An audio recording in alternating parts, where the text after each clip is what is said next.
वासुदेवाय। ॐ नमो भगवते वासुदेवाय। ॐ नमो भगवते वासुदेवाय। नारायणं नमस्कृत्यं नरं चैव नरोत्तमं देवीं सरस्वतीं व्यासां ततो जयमुदीरयेत्। नष्टप्रायेषु भद्रेषु नित्यं भागवत सेवया भगवति उत्तमश्लोके भक्तिर्भवति नैष्ठिकी। कृष्णाय वासुदेवाय देवकीनन्दनाय च नन्दगोपकुमाराय गोविन्दाय नमो नमः। नमो नलिननेत्राय वेणुवाद्य विनोदिने राधाधरसुधापानशालिने वनमालिने महाभावस्वरूपास्त्वं कृष्णप्रियवरीयसी। प्रेमभक्तिप्रदे देवी श्रीराधिका त्वं नमोऽस्तुते। ईश्वरा परमा कृष्ण सच्चिदानंद विग्रह अनादिरादिर गोविंद सर्वकारण कारण।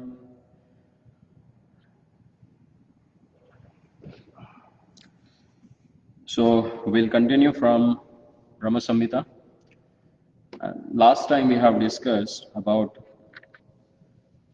3 different incarnations as a Vishnu: Karanodakshaya Vishnu, Garbhodakshaya Vishnu, and Kshirodakshaya Vishnu. So last time we discussed mainly about Mahavishnu, from whose skin pores the universes comes out.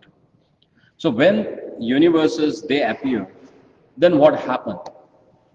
So what is the next stage in the creation? That has been explained by Brahmaji in next few verses, where he explains about who is who. Like in Vedic scriptures, we find that there are 300 or 30 million. 30 million means how much? 3 crore. So almost like 300 million. So that is like 33 crores of demigods. And they have their own position in this cosmic affair. They have their own position and they take care of particular part of the universal management. So the first person who has a main role to play in this cosmic creation, that is Lord Brahma. The universe in which we are living, there is a Brahma called Chaturmukha Brahma because he has 4 faces. And that's why he is known as a Chaturmukha Brahma. So Brahmaji, in Brahma Samhita, he is talking about Brahma. Who is Brahma? It is one post, as per the Srimad Bhagavatam. If some living entity, if he follows Varnashram Dharma properly as per the Vedic scripture, that's for 100 lifetimes, then he becomes qualified to become a Brahma. So here, Brahmaji is saying that भास्वान् यथाश्म सकलेषु निजेषु तेजः स्वीयं कियत् प्रकटयत्यभितत्त्वतत्र ब्रह्माययेष जगदण्डविधानकर्ता गोविन्दमादिपुरुषं तमहं भजामि. He says here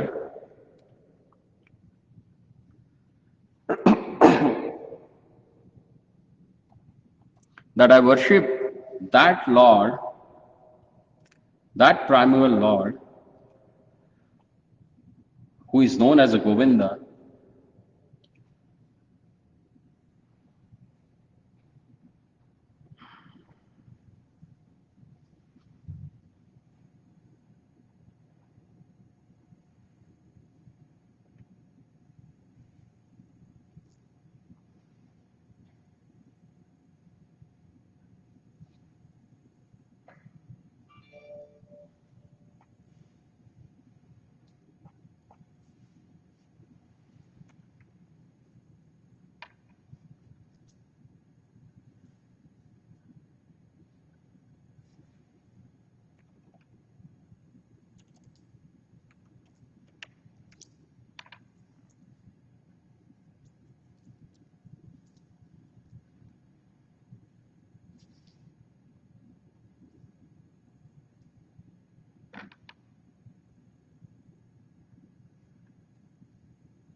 I adore primal Lord Govinda, from whom the separated subjective portion Brahma receives his power for the regulation of the mundane world, just as the sun manifests some portion of his own light in all the effulgent gems that bear the names of Suryakanta, etc. So, in the commentary, Jiva Goswami Pad says, Brahma is two types. In certain kalpas, when the potency of the Supreme Lord infuses himself in an eligible jiva, the latter act in the office of Brahma and creates the universe. In those kalpas, when no eligible jiva is available, after the Brahma of the previous kalpa is liberated, Krishna, by the process of allotment of his own potency, creates the Brahma who has the nature of avatar or descent of the divinity in the active mundane principle, Rajoguna. By principle, Brahma is superior to ordinary jivas, but is not the direct divinity. The divine nature is present in a greater measures in Shambhu than of 50 attributes belonging to jiva, are the presence in a fuller measures in Brahma, who possess in lesser degree 5 other attributes which are not found in the jivas. But Shambhu, both the 50 attributes of jivas as also the 5 additional attributes found in Brahma are present even in a greater measure than the Brahma. So here it is clearly explained about Brahma.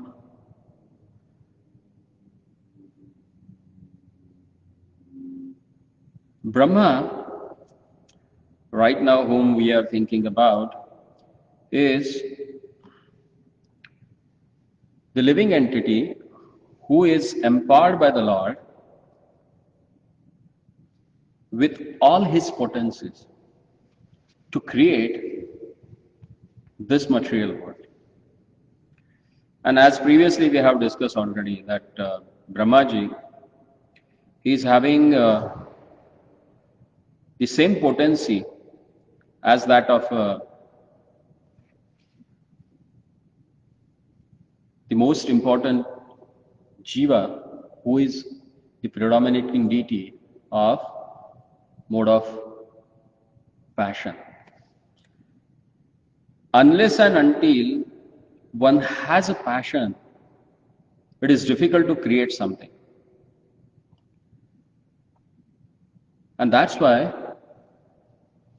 Lord, when he manifests this particular universe, so in this universe, he creates this first Brahma, and as explained here by Bhaktisiddhanta Saraswati Thakur in his commentary, that there are 2 types of Brahmas. One is that who is empowered by the Lord, and one the Lord himself. So the one which is empowered by the Lord is none other than that jiva who has got the merits or credits that he has performed and followed the Varnashrama Dharma for 100 lifetimes. So he becomes eligible to become Brahma. But in some kalpa, it is not possible that such jiva is available. Or sometimes the Brahma in the previous kalpa who is already liberated because of his devotional service. Then Lord, he himself appears as a Brahma. And what he does then, as Jiva Goswami explains here, he says that demigods and demigoddesses are all under the Krishna's shelter. They are not independent. So Brahma, being the first living entity in this world, is not necessary that he is the supreme and he has all the controls. It seems to be, but he is not supreme controller. He is depending on the Krishna's empowerment, and through that empowerment he works. And to illustrate this, the nature of Brahma is being defined. It is established in this verse that Brahma is an extremely pious living entity and is thus categorically distinct from Bhagavat Tattva. In the same way, the sun manifests some portion of its energy within the gems, such as Suryakanta, and invests them with the power to burn. Similarly, Bhagavan bestows a minute degree of his creative potency upon Brahma, the secondary universal creator, and causes the creation of the universe through his agency. Have you seen that what we call what they use, magnify? So when you keep magnifier and under that magnifier if you put some paper and if you concentrate the sun rays on that paper, then what happens? It lights some fire and paper gets burned out. So what exactly burning that paper? That magnifier or rays through that magnifier? Huh? So who is the ultimate cause of burning that paper? Who is the ultimate cause of burning that paper? Sun. It's the sun who works through that magnifier. So same way, through Brahma, it's the Lord who creates this whole cosmic manifestation. And that shows that none of the demigod are independent controller, but they are empowered to control certain aspects in this material universe. In this verse, the word api indicates the functional aspect of the heating potency of the jewel. This heating potency does not belong to the jewel because a jewel cannot reduce anything to ashes by itself. It can only burn up other things when a minute portion of the sun's rays has entered into it. Similarly, Bhagavan's potency becomes manifest within the Jiva Tattva, who is none other than Brahma, who becomes the agent of accomplishing the creation. Just as the function of burning belongs to the sun, similarly the function of creation belongs to Bhagavan. Brahma is only an instrument in the matter. Bhagavan manifests his potency in a qualified jiva and causes the creation to be accomplished through him. That's the theory of creation explained in the Vedic scripture. As Narayana Upanishad says, Athovai Narayana Kamayat. Athovai Purusho Kamayat. Lord Narayana, when he desired, then what he did? Then the whole material creation took place. Narayana Brahma Jayate. From Narayana came Brahma. And from Narayana itself, what else has come? Manas Sarvendriyani. The mind and all other senses, they also manifested from Narayana. Then come Apaha Vayu Jyoti Analaha. Bhumirapo Analo Vayu Kham Manaha. All these 5 elements, they also manifested from the Lord. That we will see, even Brahmaji has explained in this Brahma Samhita, in text number 51, about these 5 material elements, how they have manifested in this world. So, all the demigods, they have a separate manifestation, but whatever function they have, and they have taken care of one particular aspect of material creation, that is because they are empowered by the Lord himself. Then further, Jiva Goswami Pad says, although Maya Devi Durga is Kshirodakshayi Vishnu's potency to cause an effect, and Brahma, Kshirodakshayi Vishnu and so on are avatars of Garbhodakshayi Vishnu. Still, Bhagavan Sri Krishna is the original source of all the avatars. He is the shelter of all, and all are his dependents. Similarly, the forthcoming verses will also describe those who are beings under his shelter. So, who are they? Then Brahmaji in the text number 50, he explains about Ganesha, Lord Ganapati, or elephant head God. So who is he? What is his function in this material creation? What role he plays, that has explained in the next verse. And Brahmaji says here, Yat pada pallava yugam vinidaya kumbhe dvandve pranama samaye saganadhiraja Vighnan vihantamalamasya jagatrayasya Govindamadi purusham tamaham bhajami. In order to obtain the power required to remove all the obstacles within the three worlds, Ganesha, the bestower of success, always holds the divine lotus feet of Sri Govinda upon the pair of a cranial mounts protruding from his elephant head. I worship that original personality, Sri Govinda. So Jiva Goswami Pad in his Tika, he says, most people consider Ganeshji to be an original and independent Lord, and they therefore worship him at the beginning of any undertaking for the removal of a mundane obstacle that impede their respective endeavors. In any Karma Kand Puja, the first worship has done for, or has been done, or they do it, or they will do it, that is for Lord Ganesha. Why they do that? So that all the obstacles in due course of the performance of puja should get destroyed.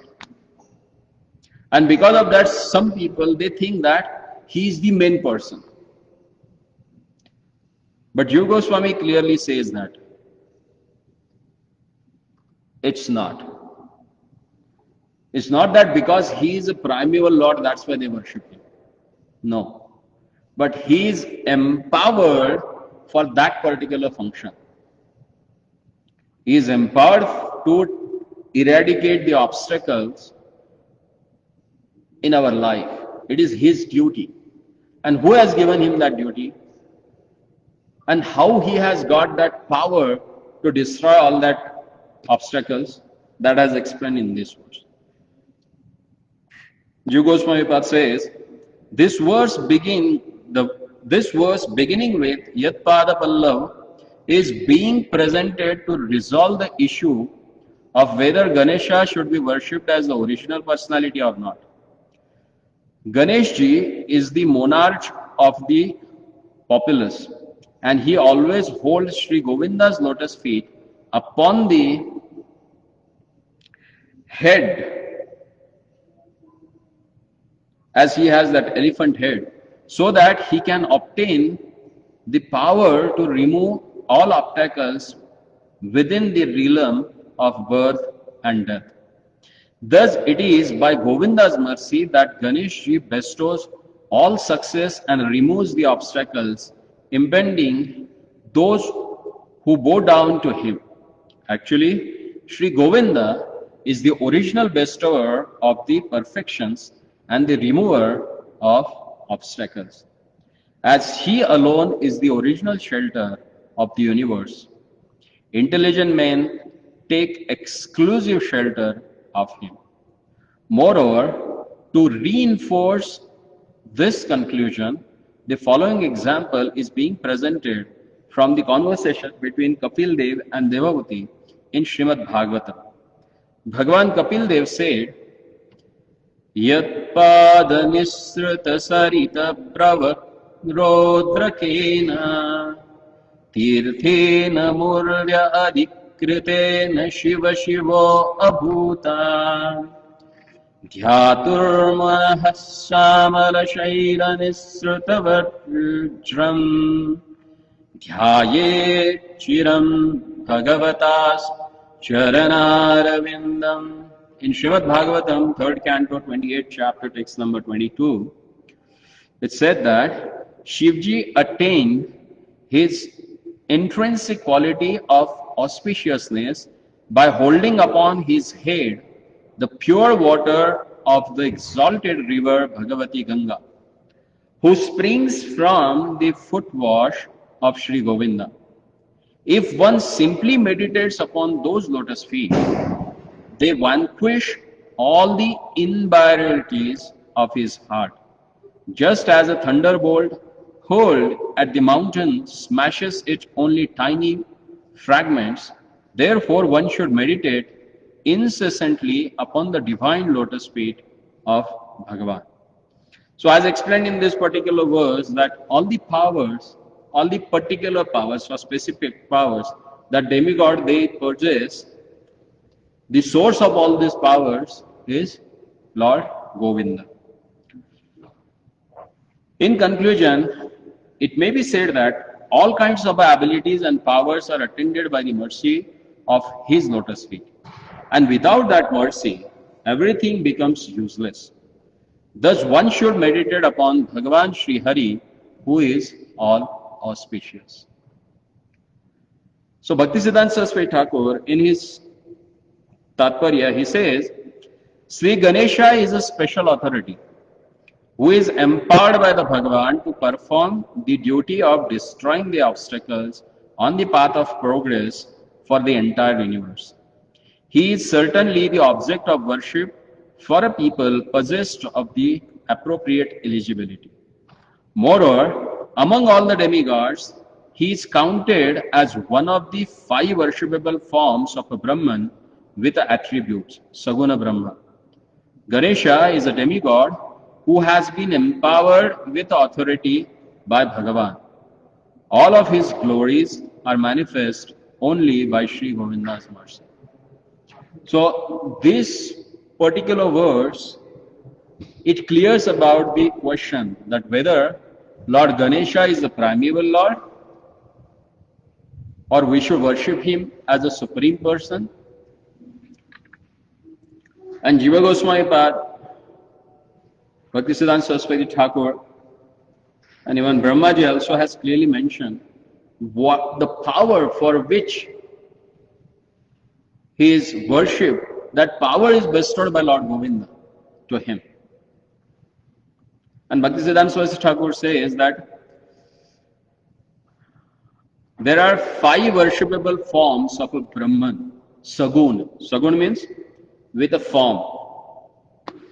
So when Sripad Shankaracharya, he came and he started preaching about the Vedic scripture and refuting the Buddhism and Jainism. So he established Panchopasana.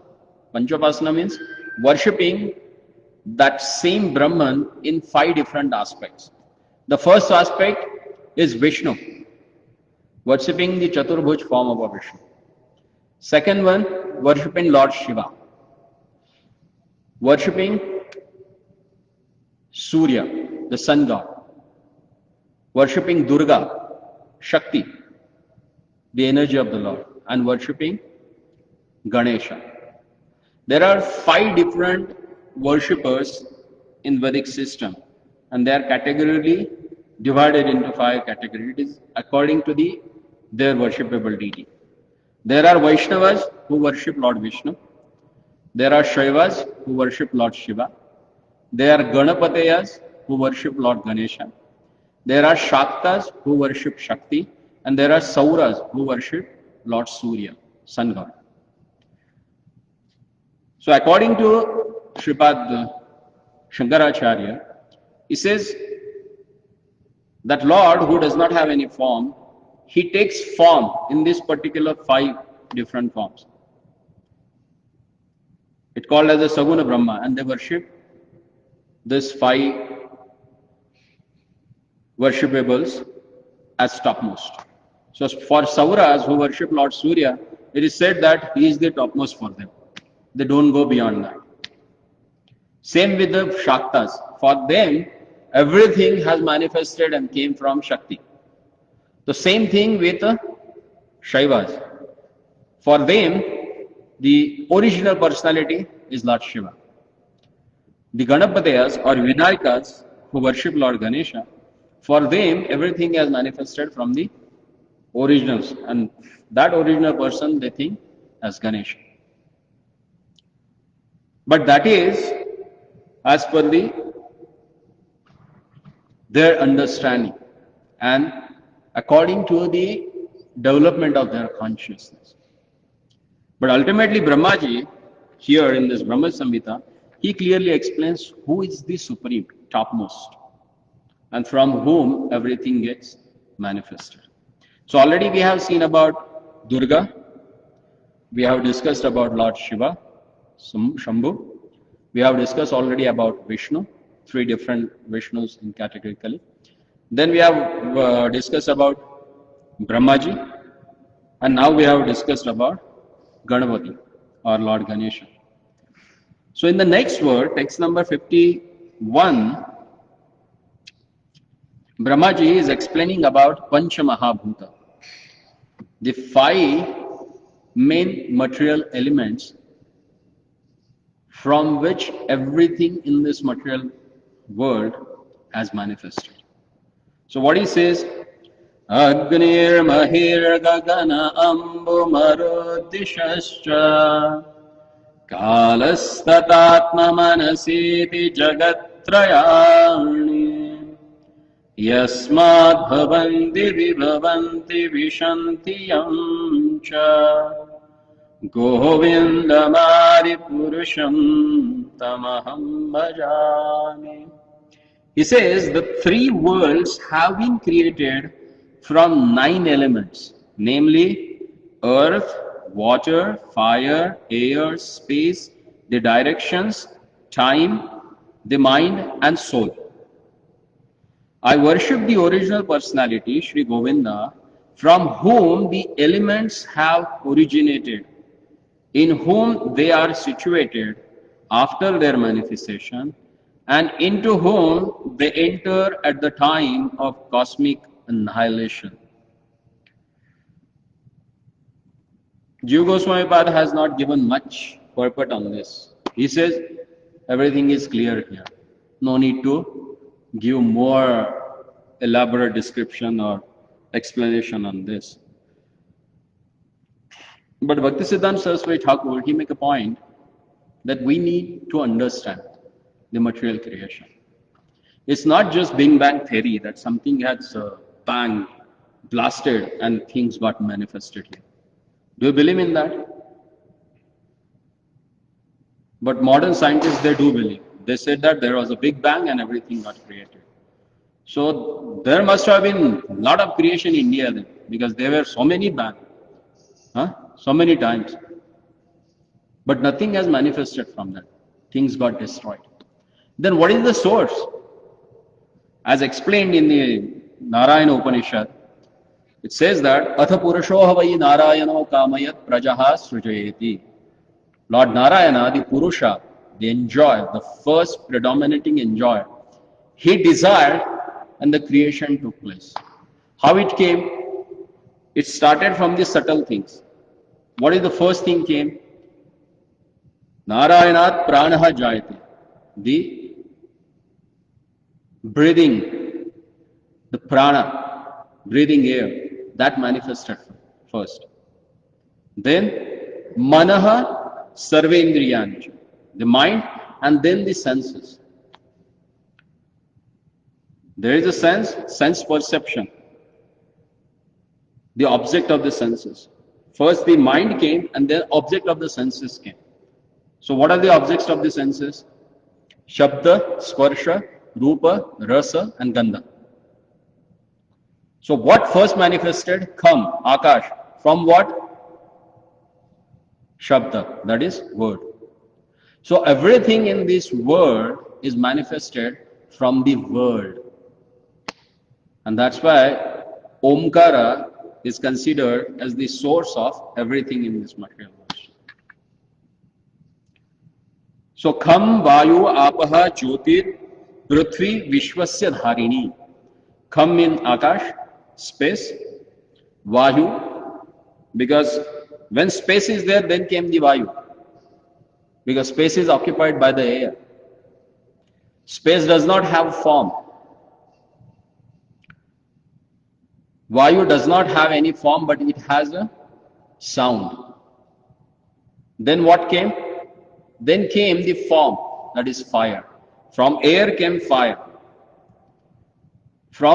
Because fire has its own form. It has a sound also.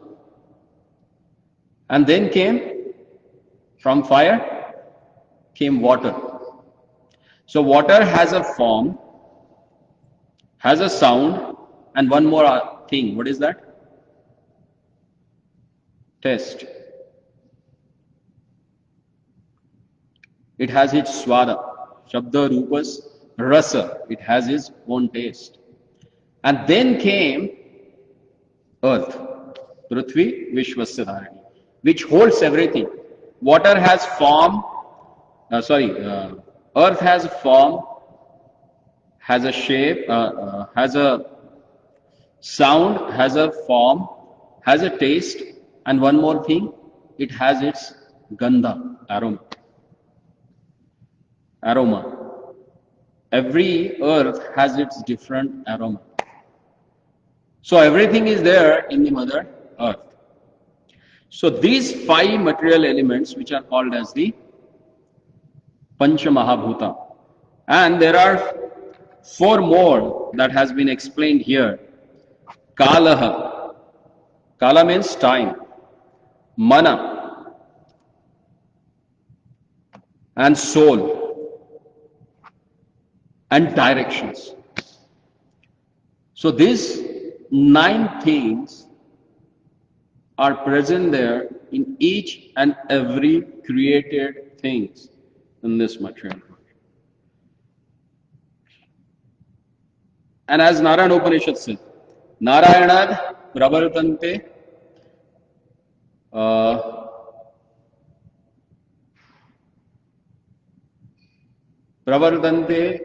praliyante prajayate pravartante praliyante. It manifests from Narayana, it is mentored by Narayana, and it gets annihilated by Lord Narayana. Bhaktisiddhanta Swami Thakur, he says,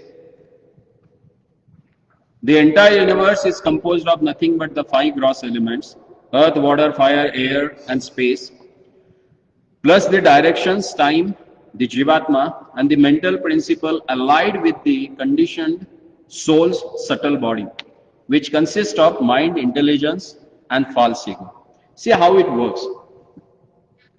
Karmana daivanetrena jantur deha prapatyate. When our karma that we have performed in previous lifetime gets fructified, then we get body. But we don't get body independently. Karmana daivanetrena. With the interference of Daiva. Who is that Daiva? Brahmaji, that he gives. According to our previous karma, he selects the particular body for us, and then what happens? 3 Pumsa Retakana Ashrayaha. Taking shelter of the male semen, that Jiva entered into the woman's womb, and then he gets his own body. So what kind of a male and female, that depends upon his previous activities. Maybe a human male female, or maybe an animal male female. It depends upon his activities. So karmana daiva netrena jantur deha prapatyate. The jiva, he gets that body. So when jiva, he travels from one body to another body, how he travels, what carries he? We have 2 bodies. One is gross body, which we can see, and one is subtle body. We have 3 subtle things with us: mana, buddhi, and ahankar. That is called as a sukshma sharira, the subtle body. And that body carries us from one gross body to another gross body. Because mind carries all the impression of the activities that we have performed in millions of lifetimes. And that's why we get different dreams. Sometime in a dream we become a bird. And we really experience how we fly in the air. We get that happiness or fear, whatever, for that moment. Sometimes we in dream we become a tiger and we really roar and jump and run as like a tiger. So from where that experience has come? It is there with us in our mind. All those impressions are there from millions of lifetimes. And sometimes they get manifested and they came in the form of a dream. So Jiva, according to his activities that he has performed, he gets the material body which is consists of 5 elements: earth, water, fire, ether and air. And that's why when we burn this body, what happens? The thing which supposed to get dissolved in the fire, that get dissolved in the fire, which supposed to get dissolved in the water, that gets into water, which supposed to get in the air, that goes into air, the space that gets released, and ultimately ashes that goes to the ground. So everything at the time of death, especially when the Daha Samskara has done, get diffused in their own sections. And that's why it is said here that those following the path of fruitive activities offer sacrificial oblations into the fire. Such a materialistic jiva do not know anything more than the perceptible world of these 9 essential realities. The Gyanis engaged in the cultivation of dry, impersonal knowledge are searching for the self in the form of the state of a self-satisfaction. And the living entity is himself that Atma. The Sankhya philosophical system calls this world Prakriti and says that Atma or self is situated within it. In other words, the principles defined by all kinds of philosophers are included within the 9 tattvas. Thus, Sri Govinda is exclusive, the original cause and repose of the creation, maintenance and annihilation of the sum total of the tattvas. So nothing that is there in the world which has not created by the Lord. The atheistic people, they think themselves that, like in Russia, when they had that communist system, how they used to go out and preach? They used to stand outside the church with the truck full load of breads.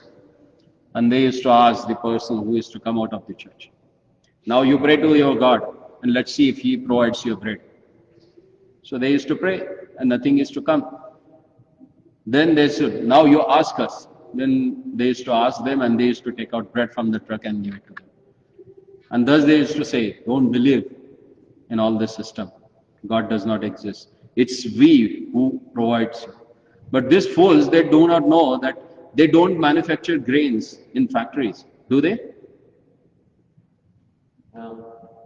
Then whom you have to depend upon to get grains? On Mother Earth. You may sow something, but it depends whether it will come or not. You may sow 100 seeds, not necessary that 100 will fructify. Because something which is not under our control, so someone else is controlling that. And who is that? The whole human life is meant for that, to find it out, the source from which everything comes out, whether it is a suffering, whether it is a happiness, everything that comes from someone. So who is that? Animals, they don't have that query. They don't inquire about that. But human beings, the whole human existence is meant for that. It's not just only for the ahar, nidra, bhaya or maithun. Not for just eating, sleeping and mating. It's not meant for that. Jnano hi tesham adhiko vishesh. Knowledge that really makes difference from the animals to human beings. And what sort of a knowledge? Adhyatma Vidya Vidyanam. That's what Lord says in Bhagavad Gita. I'm the knowledge, but which knowledge? Knowledge about Adhyatma. Adhyatma means what? The knowledge about self. Who we are. From where we have come. Why we are suffering here. Those are the questions that need to be answered. Otherwise, seem like animals then. Just eat, mate, and be merry. That never happens. And for that reason, the whole Vedic scripture has given, so that we can know about ourselves, we can know about our own existence. Then in the next verse, text number 52, he is explaining about Surya. What is this Surya? Yat chakshuresh savita sakala grahanam raja samasta suramurtir ashesha tejaha yasyad naya brahmati sambrita kala chakro govindam adi purusham tamaham bhajami. He says that the Surya Dev, the predominating deity of the sun, is the king of all the planets and is likened to the eyes of this world. I worship the original personality Sri Govinda, upon whose order the sun travels in his regular orbit, having mounted the wheel of time. Jiva Goswami Pad, in his Tika, he says, some people say that Surya Dev is the controller of all and the original person. So Sauras, who worship Lord Surya, they are called Sauras. For them, their understanding is that Surya Dev is the controller of all and he is the original person. The actual nature of the sun god is being analyzed in this shloka, beginning with Yat Chakshuhu. In order to resolve this misconception, factually, he is the king of all the planets, full of infinite effulgence, and he acts as the eyes of the universe. He is a demigod who has been invested with the special authority by Sri Govinda. He is not an independent or a separated god. Indeed, it is in accordance with Sri Govinda's order that he mounts the wheel of time and always remains dedicated to his service. This is also has been described in Bhagavad Gita, chapter 15, text number 12. Yadadityagatam tejo jagat bhasayate akhilam yaschandramasi yachagno tat tejo vidhi mam. All the power in the sun that illuminates the whole universe is certainly only my power. And so is the power of the moon and of fire. Similarly, in the Shruti, we will find Bhishma advato pravartate bhishodeti suryaha. The wind blows out of fear of me, and the sun shines out of fear of me. Furthermore, it is stated in Srimad Bhagavatam, 3rd canto, 25th chapter, text number 43, Madbhayad vati vatoyam suryastapati madbhayad varshati indro dayati agnir mrityusharati madbhayad. The wind blows out of fear of me, the sun shines out of a fear of me, Indra sends the rain out of fear of me, fire incinerate out of fear of me, and death continuously travels back and forth throughout the world out of fear of me. The commentary on this verse explains Sri Bhagavan's words as follows. If any one of them inflicted any kind of a difficulty whatsoever upon my devotee, I do not delay in withdrawing their authority. So all these are instruments, but energy comes from the Lord, and He can withhold that power He has. In Kathopanishad it says, Nat tatra suryo bhati na chandra tarakam nemo vidyuta bhakti kuto ayam agnihi tam yeva bhantam anubhati sarvam tasya bhasa sarvam idam vibhati. Although the sun, moon, star, lightning and fire illuminate everything, they cannot illuminate Bhagavan or his abode. Description such as this verse 52 of Brahma Samhita, defining Surya as the eye of the universal form, are found in many places throughout the Vedas. Bhaktisiddhanta Saraswati Thakur, in his commentary on this verse, he says, many followers of the Vedas worship Suryadev and consider him to be Brahman. Suryadev has also been included among the 5 demigods who are worshipped according to the system of Panchopasana. Some people consider heat to be the original cause and believe Surya Dev to be the original personality. Because he is the foundation of all the heat and therefore the cause of the universe, whatever opinion they may hold, the fact is that the sun is presiding deity of only one solar system, empowered with the aggregate of all the material heat herein. Therefore, he is one demigod among the delegated authorities of the mundane world. He always remains absorbed in the service according to the order of Sri Govinda. So here, it is clear now. This Panchopasana, whatever has explained in the Vedas, is meant for those people of that particular elevated consciousness. Shaktas can worship Durga, Shaivas can worship Shiva, Vaishnavas can worship Lord Vishnu, Sauris can worship Lord Surya, and Vinayakas can worship Lord Ganesha. But who is that ultimately giving all the powers to all of them? That is Lord Govinda, as explained by Lord Brahma here. So we will stop here and we'll continue in the next session with how everyone gets their own different bodies in this material world. That is wonderfully explained by Brahmaji here in the next verse. So any question about today's discussion? Or everything is bouncer? Huh? Any comment, any question? Yeah. As a Vaishnava, if you're a Vaishnava, it's okay to still invoke Ganesha for your, for the things in your life, get rid of those obstacles in your life, or would you just stick Ganesha and go to everything? See, becoming a Vaishnava does not mean you got a license to not to care about other demigods. Generally, people, they carry that misconception. If we're worshipping Vishnu means no need to worship any other one. See, Aradhanam Sarveshnam Vishnu Aradhanam. It is said that the topmost worship is worship of Lord Vishnu. But he himself has designated certain things to certain people.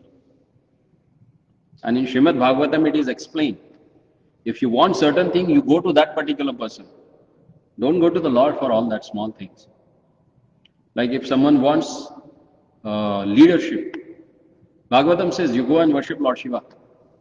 You will become greatest leader. That's why you can see most of the leaders, especially in India, they worship Lord Shiva. If someone wants a beautiful wife, scripture says go and worship Uma Devi, the wife of Lord Shiva. You will get a beautiful wife. Someone wants to have a sons. So, okay, go and worship Ashwini Kumaras. They are there, or Prajapatis, they are there. They can bless you with the kids. So these are the different functions, the different demigods. And they are empowered to give that by the Lord himself. Don't go to Krishna and ask that I want a child. He is not meant for that. You go and ask him, relieve me from everything. Mukti pradata sarvesham vishnurena samshaya. All other demigods, they can give you everything, but not a mukti. Lord Shiva himself says to Parvati in Padma Puran, I can give all opulences, but I can't deliver people from this material world. So if you worship Lord Vishnu, Mukti Pradata, who is going to deliver you from this world, don't go and ask him the things that can bound you in this world. But you should honor them. See, like person like me, who sits here and gives classes, so you come and you show some sort of a respect. Then Ganesha is directly empowered by the Lord for that particular reason. Vignahartha, he takes away all the obstacles. So you should pray him. Pray him that take out all the obstacles in my devotional service. He will be happy to do that. But we don't go to him for that. We generally go for some other things than for this particular thing. And if you really worship Ganesha with his proper procedure, and when he pleases, and he comes and asks you, what do you want? You ask him that whatever you like, you give me. Definitely he will give you Krishna Bhakti only. Because that's what they also do. Like there is a nice story. If you go to Vrindavan, there is a nice deity of Radha Vallabha. Beautiful form of the Lord. That particular deity was worshipped by Lord Shiva himself. There was one Brahmin who used to stay in nearby village of Mathura. And he was a really greatest worshipper of Lord Shiva. One day Lord Shiva appeared in front of him by seeing his way of worship, dedication and his prayerful mood. And he said, okay, I'm really happy with you. Ask whatever you want from me. He was very smart. He said, my Lord, give me that which is dearmost to you. Then Shivaji said, you're really smart. I never got worshipper like you. So, you deserve this, so I will give you. And then he told him that, go to that particular place, there is a well, and in that well there is a cave. And in that cave you will find the most dearest thing for me. And you start worshipping that. And he was surprised. So he went to that place, entered to that cave, and he saw the beautiful form of Lord Govinda, which is called as a Radha Vallabha. And still today, that form is there. You can go and see. It is worshipped by thousands of devotees. So this is what you get. Most of the Lord Shiva's worshipper, you will find that ultimately they come to the worship of Lord Vishnu. Because Lord Shiva himself, as explained in the Padma Purana, once Mother Sati, she asked him, because she is the most beautiful woman in this whole creation. And she is sitting next to her, next to him, and he is closing his eyes and he is totally in trance. Can you imagine? You are having the beauty in the universe next to you and you are in trance. Will that happen? Most of the time we have examples that because of the beauty, most of the people lost their trance. But here Lord Shiva, he is in trance. So she asked him, oh my Lord, what is that? Which totally makes you aloof from this world. And then the Lord Shiva says, it is the worship of Lord Vishnu. I always meditate upon him. He is the one who is going to give a liberation. Aradhanami sarvesham Vishnu aradhanam. And he said, Tasmat parataram devi tadiyanam samarchana. And topmost among them is the worshipper of the worshippers of Vishnu. And amongst the worshippers, as Srimad Bhagavatam says, as the Ganga is topmost among the rivers, Achyuta is topmost among the demigods, and Narada is topmost among the rishis. The same way, among the Vaishnavas, the topmost is Lord Shiva. If you go to mostly South India, because there you will find the thousands of years old ancient temples, which are not made by so-called modern technologies. They manifested themselves actually. So those temples, if you carefully study them, generally on the either northeast side or southwest or west of the Vishnu temple, you will find the Kshetrapal Shiva, the temple of Lord Shiva. Why? Because he is considered as a Kshetrapal, who is the protector of that area. Like if you go to Jagannath Puri, on the northwest side, you will find Lingaraj. Bhuvaneshwar, the temple of Lord Shiva. Even Bombay, if you go to our temple, rather ask Bihari, they have a Mukteshwar on the west side. And that temple is from like age old, not recently built. So Lord Shiva is the topmost worshipper of Lord Vishnu. And he gets pleased with that. When he comes as a Shankaracharya, what he preaches about. See, all the great Ashtakas written in the glorification of Lord Krishna, all are compiled or composed by Adi Shankara only.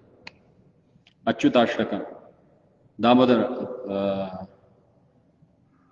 Achyutashtakam, Gopalashtakam, Pandurangashtakam, Jagannathashtakam. All these great Ashtakas are composed by Lord Shiva in the form of Shankaracharya. So, Vaishnavas, they do worship Ganesha and others, but they worship them as Vaishnavas, not as the Supreme Lord. That's the difference we need to understand. Make some sense? Yes. Thank you. Any other comment? बाद में मत पूछना.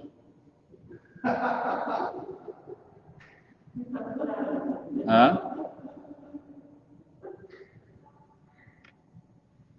So we'll stop here.